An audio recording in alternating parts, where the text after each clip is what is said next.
guys, I'm Sean Lang, and thanks for purchasing this lesson. So this lesson is on something that I use a lot. I don't know if there's an official name for it, but I call it foot assignment. Now basically what it is assigning certain notes for your right foot and for your left foot. Now sort of in a nutshell, the simplest way to describe it is if you have 4 16th notes, 1 E and A, you're going to take the even notes and assign them to your right foot. You're going to take the odd notes and assign them to your left foot. So you're going to go 1, E, and A.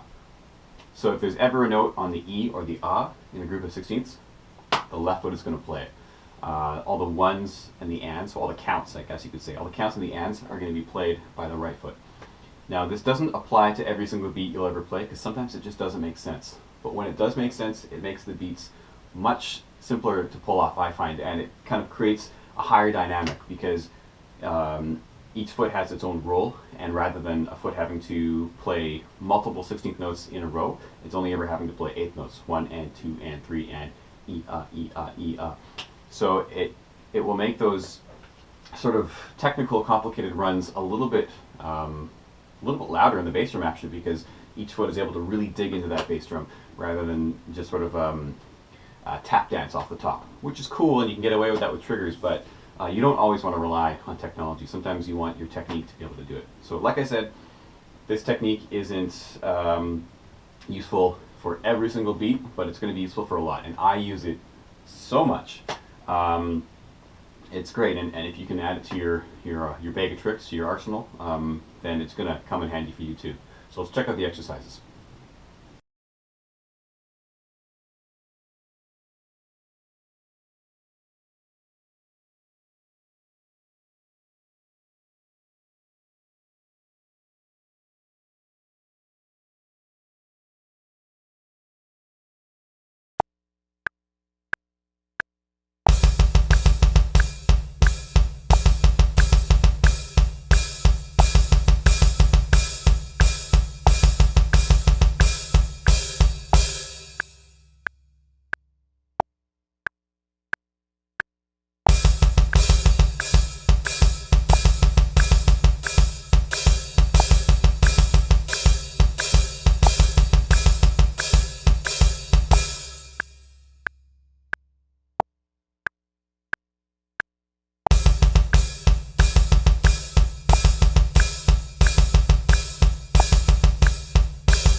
Now these exercises I've shown you are first meant to be played just on the feet, just on the pedals, just the way I showed you.